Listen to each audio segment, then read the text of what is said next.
Hi, today I'm going to tell you a little bit about inpatient treatment, more specifically Minnesota Adult and Teen Challenge.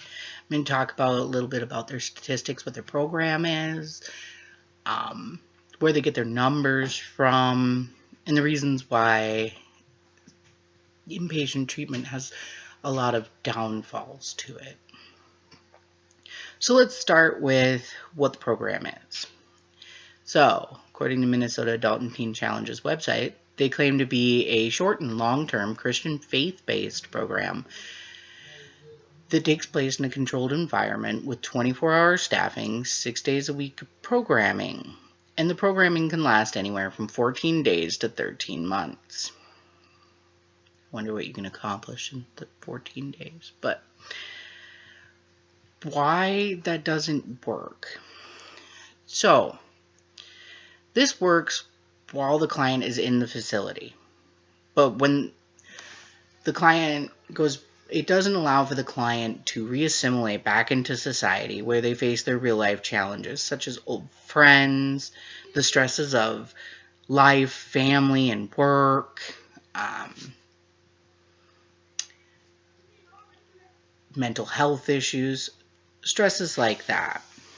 The program doesn't allow for the client to go out into the real world, face the problem, and then come back into group and process it, which is really the best way. And that's an extremely vital part of treatment. Instead, inpatient treatment stops when the client leaves the facility without any kind of follow-up or accountability.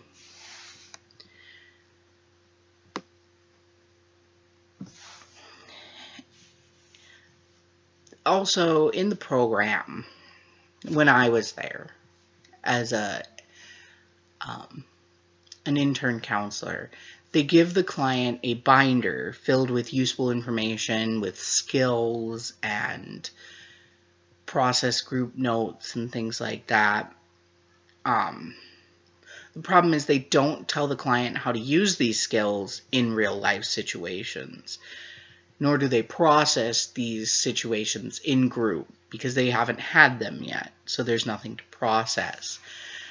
Because the client can't do that, they assume that the client has the knowledge and the discipline to execute these skills in the real world, and that's just not a very acceptable view of the client.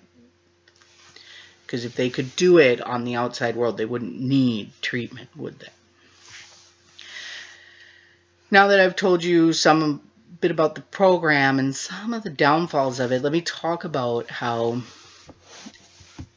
Minnesota Adult and Teen Challenge got their numbers. So the statistics on their website can be very misleading if you don't know how to read them properly. For instance, an article published in January on HuffPost.com, at first glance, a claim of 74% of graduates abstain without relapse for 6 months sounds pretty good, but that's only 6 months. But often, if you can make it 6 months at a time without relapsing, you're doing pretty well. But what they don't tell you is, according to the Minnesota Adult and Teen Challenge's annual report, 70% of the first 100% of clients that come in drop out. So that 74% is coming from the 30% that sticks around, roughly. And of that 30%, 76 of them can stay drug-free for 6 months. And that 30% is the people that stick it out through the short-term program of 30 to 90 days and move on to the 13-month program known as long-term. Now, they don't post that right up on their page. You get that from their annual report. So it's a very misleading and construed statistics when you look at it from just first glance. They boast about, that 74, 76% that make it through the program. They just fail to mention that it's from after a dropout rate of 70%. and not from the 90-day program. It's from the 30 or the 13-month program. And a lot of that is because when people come into the treatment, they don't realize that they are on lockdown and they can't handle it. And the fact that there's nothing that prepares them to go back into the real world. It prepares them to deal with that 30, 60, 90-day program or the 13-month program, but not the skills for when you get back out into real life. You're probably wondering and asking yourself, so what is the usefulness of inpatient treatment, and is it really worth it? Is it a setup for failure for the client? For those who take it very seriously, no. They really want it. They can make it through the program with ease. You know, they go back out into the real world. They do have some problems when presented with temptation with executing their skills, but for the most part they make it. The other thing is, inpatient treatment is considered a good alternative to jail or prison time for clients. And when they have someone holding them accountable, like parole or probation, when they graduate the program and move on, there is some kind of aftercare, so they're not just left there.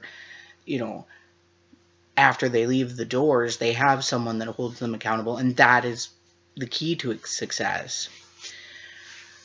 But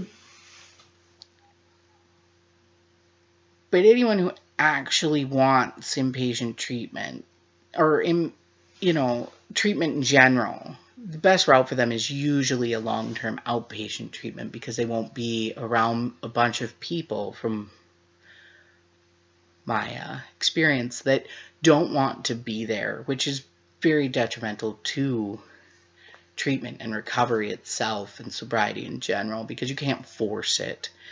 And your best bet would be a outpatient long-term facility where you process these things outside of the facility. And so I've covered what Minnesota Adult and Teen Challenge is. It broke down some of the statistics and how some of the numbers can be manipulated. I've also told you what kind of the usefulness of inpatient treatment is. And with that, I will let